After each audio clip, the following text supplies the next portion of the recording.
मित्रों नमस्कार।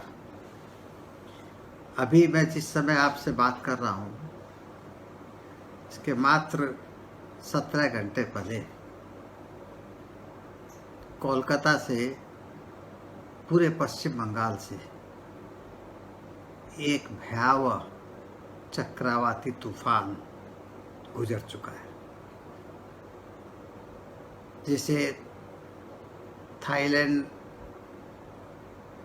वालों ने अम्फान का नाम दिया। जैसा कि चक्रवातों को नाम देने की एक परंपरा है, तो इस बार थाईलैंड वालों की बारी थी और उन्होंने उसे अम्फान का नाम दिया। अम्फान का अर्थ होता है आकाश। आकाश अर्थात इस ब्रह्मांड में हमारी पृथ्वी को पूरी तरीके से घेर कर रहने वाला वह विशाल क्षेत्र, जिसके बारे में हम कह सकते हैं कि हमारी सभी भौतिक और मौखिक क्रियाओं का वो आधान, जहाँ से इन सारी क्रियाओं का वैचित्र्य एक मूर्त रूप लेता है, मूर्त रूप लेकर के हमारे सामने प्रकट होता है और उसी से देश काल की एक पूरी अवधारणा हमारे सामने बनती है। बहरहाल हमने कल इस आकाश की ध्वंस लीला को,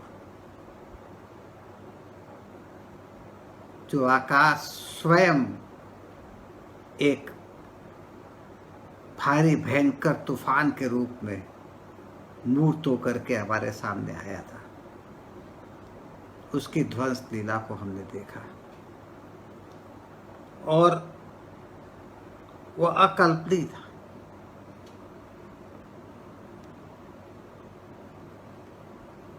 आज कोलकाता के अखबारों में उसके कई चित्र छपे हैं। जैसे मैं आपको कुछ चित्र दिखा भी सकता हूँ। टेलीग्राफ में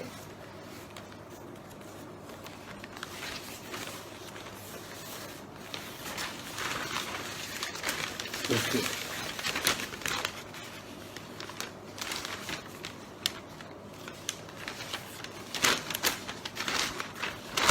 सभी अखबारों में भरे हुए हैं चित्र, लेकिन इन चित्रों से कोई पूरी कहानी बनती नहीं। आज के आनंद बाजार पत्रिका में एक खबर है पश्चिम बंगाल के मुख्यमंत्री के बारे में कि वे पूरी तरह से, जैसे कि वे एक विध्वंस स्तूप के बीच में खड़ी हुई खुद बिल्कुल उजाड़ सी प्रतीत हो रही थी। उस खबर की सुर्खी है, दाड़िये आछी ध्वंस स्तूपे। वे कह रही है कि मैं एक ध्वंस स्तूप के बीच खड़ी हूं। इस खबर में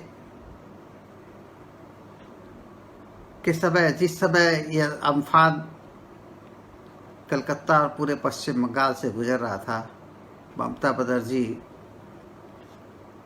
राज्य सरकार के सदर दफ्तर नवान्न में मौजूद थी और खुद नवान्न में भी इस ध्वंस लीला को प्रत्यक्ष रूप से देख पा रही थी और सारे बंगाल से जो खबरें आ रही थी उनके पास, तो उसी समय उन्होंने कहा कि ये कल्पना के बाहर है।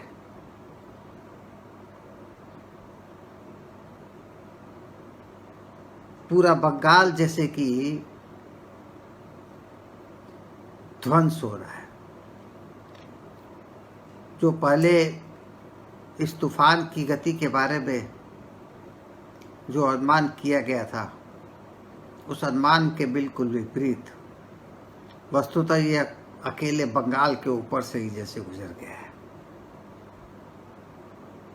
उन्होंने उसी समय जो आनंद बाजार पत्रिका की जो खबर उसके अनुसार उन्होंने कहा कि ये राजनीति दृष्टिकोण से किसी भी प्रकार से सोचने का वक्त नहीं है और सारे भारत के लोगों से, केंद्र सरकार से भी और सारे भारत के लोगों से उन्होंने इस मौके पर बंगाल की सहायता के लिए आगे आने का आह्वान किया। हमारे कहने का मतलब है कि अभी सारे असेसमेंट हो भी नहीं पाए हैं, उसके पहले ही मुख्यमंत्री का यह जो एक प्रकार का आर्त निवेदन ये स्वयं में बहुत कुछ कहता है इस विध्वंस लीला के बारे में।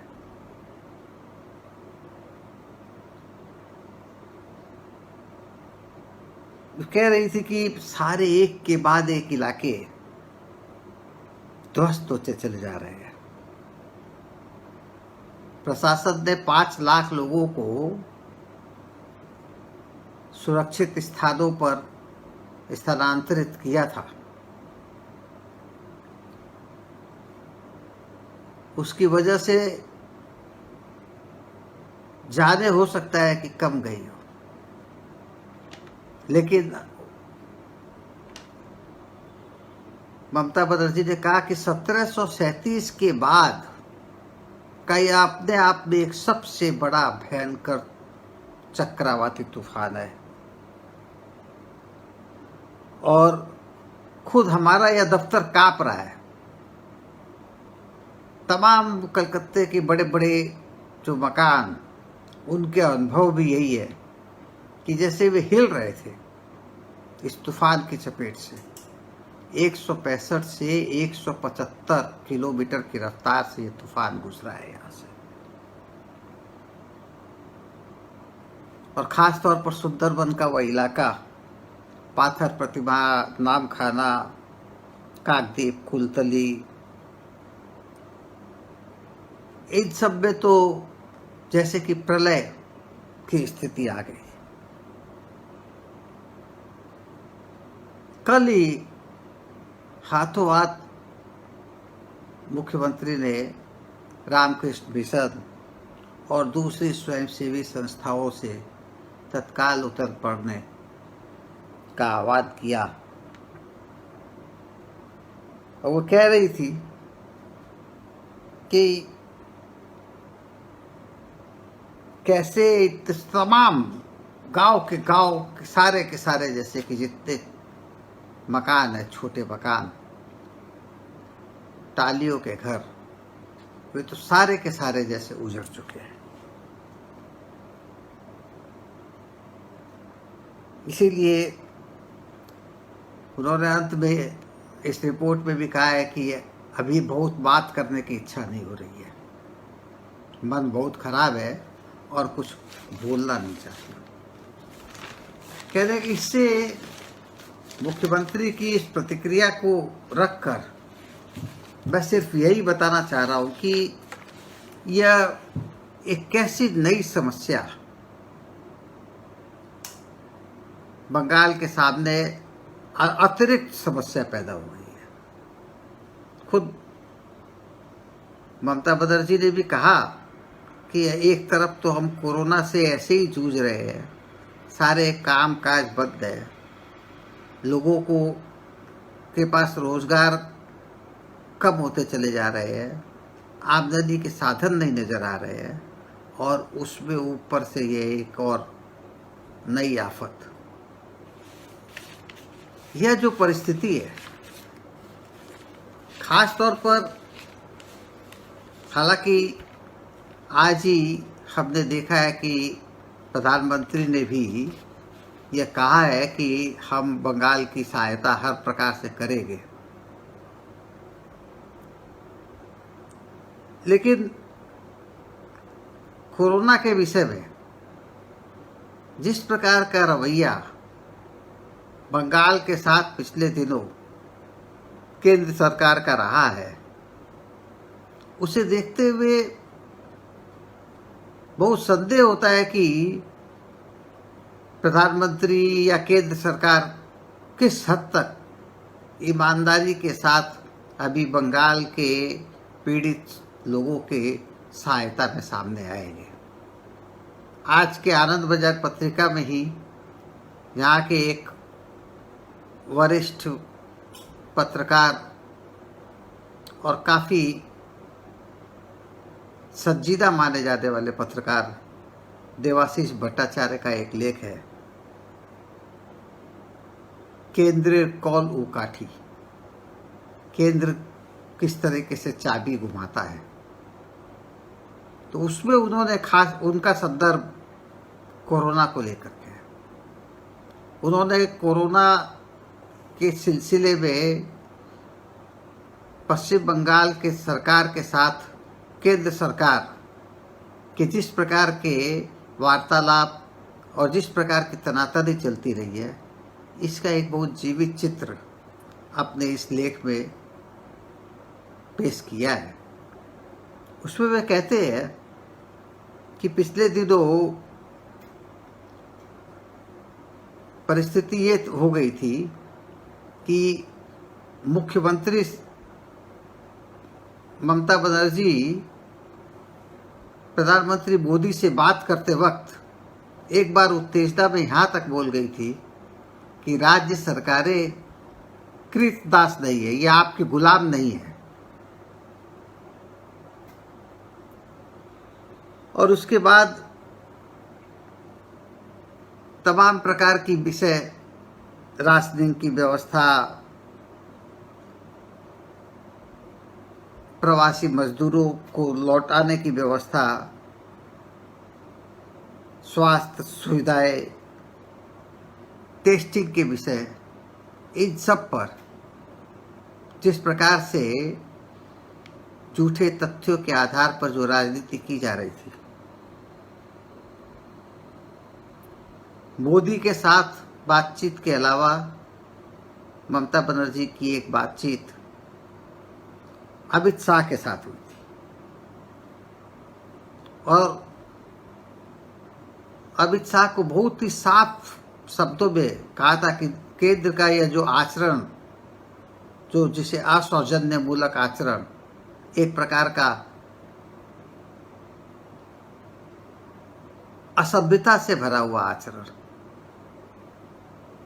यह स्वीकारा नहीं जा सकता है। ममता बनर्जी ने ये भी कहा था कि यदि आप इसी तरह रोज हमें परेशान करेंगे, जिस तरह से चिट्ठियां दे करके, लोगों को बेच करके, झूठी झूठी बातें करके और लगातार प्रचार करके यदि आप इसी तरीके से परेशान करेंगे, तो क्षमता है तो आ जाइए अपना यहाँ पर और संभाल लीजिए सारी चीज़ों को, आइए। उसके बाद ममता बनर्जी ने बल दे करके कहा था कि उसके बाद जनता देख लेगी आपको, आप क्या करने में सक्षम है। तो देवाशीष भट्टाचार्य ने लिखा है कि अमित शाह ने उन्हें कहा कि नहीं, हम राज्यों के मामले में हस्तक्षेप करने पर विश्वास नहीं करते हैं। तो यह एक उनका कूटनीतिक जवाब जरूर था, लेकिन देवाशीष भट्टाचार्य कहते हैं कि इनकी किसी बात पर भरोसा नहीं किया जा सकता था। ऊपर से यहाँ एक ऐसा राज्यपाल जो सांड की तरह सिंह में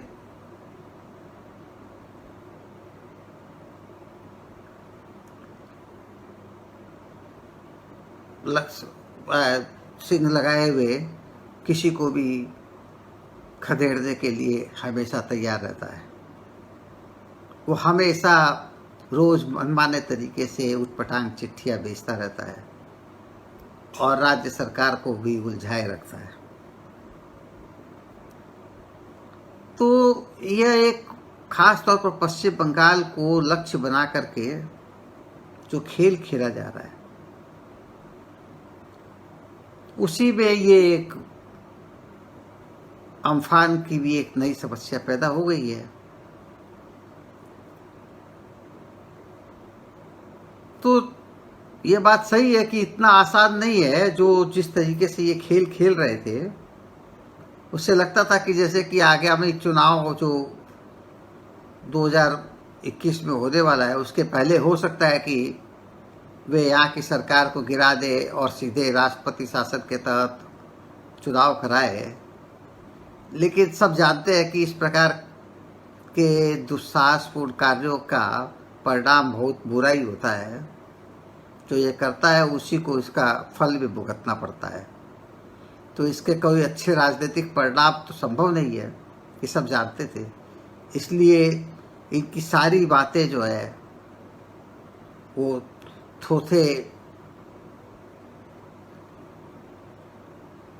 थोथा गर्जन की तरह रही है। लेकिन इसके बावजूद जिस तरह से लगातार कोशिश कर रहे हैं, अभी पिछले दिनों इनका वो बड़बोला पत्रकार और जिसे राज्यसभा में भी भेज दिया गया है, स्वपन दास गुप्ता, उसने और यहाँ के एक उद्योगपति अभी कुछ साल पहले, दो चार साल पहले जो बीजेपी में शामिल हुए, उन्होंने एक वेबिनार किया था अपने राज्य के विभिन्न जिलों से अपने प्रतिनिधियों के साथ बातचीत करते हुए। उसका भी जिक्र देवाशीष भट्टाचार्य के लेख में है कि जिसमें उन्होंने सबसे सलाह मांगी थी कि भाई क्या वैकल्पिक रास्ता हो सकता है इस कोरोना के मसले को सामने ले करके, कैसे आगे बढ़ा जा सकता है। तो देवाशीष भट्टाचार्य की इस रिपोर्ट के अनुसार किसी ने कोई सकारात्मक कोई सलाह नहीं दी। कोरोना के मामले में आम लोगों को मदद करने में कोई और वैकल्पिक रास्ता भी कुछ हो सकता है, वो देने में सब असमर्थ थे। और खैर इनका ऐसा कोई ताना बाना भी नहीं है कि ये कोई सीधे सीधे केंद्र सरकार से मदद लेकर के राज्य के सहायता में सामने आ सके। लेकिन कहने का मतलब है कि ये जो राजनीति का इनका जो ढर्रा जो पिछले कई दिनों से यहाँ साफ साफ दिखाई दे रहा है, ये किसी ने कोई, ये हम सिर्फ बंगाल के संदर्भ की बात नहीं कर रहे हैं, बंगाल में ठोस रूप में हम सामने देख रहे हैं, लेकिन और जगहों पर भी। कल ही मैं एक बयान पढ़ रहा था तेलंगाना के मुख्यमंत्री केसीआर का, जिसमें वे कह रहे थे कि गले पर चाकू रख करके केंद्र सरकार चाहती है कि हम उनकी मर्जी के अनुसार चले। तो इस प्रकार की भावनाएं राज्य सरकारों में जो पैदा हो रही है, उसे देखते हुए हमें खास तौर पर चिंता हो रही है कि आज पश्चिम बंगाल को बड़े पैमाने पर जिस मदद की जरूरत है, जितना बड़ा विध्वंस इस अम्फान ने यहाँ किया है, उसमें हम नहीं जानते कि केंद्र सरकार अपने कर्तव्य को किस हद तक पूरा कर पाएगी।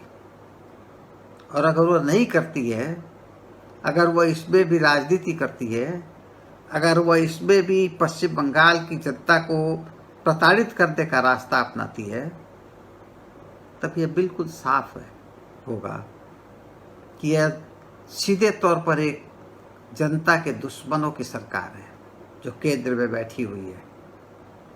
हम तो यही उम्मीद करेंगे कि इन्हें ईश्वर सद्बुद्धि दे और ये अभी राजनीति के अपनी सारी संकीर्णताओं को भूलकर पश्चिम बंगाल के लोगों की हर स्तर पर मदद के लिए सामने आए। पूरे राष्ट्र के से जो अपील की जा रही है, क्योंकि यह वास्तव में यह एक बहुत ही बड़ी विध्वंस लीला जो कल चंद महीनों में या चंद घंटों में यहाँ देखी गई, उसकी कल्पना नहीं की जा सकती है। नमस्कार।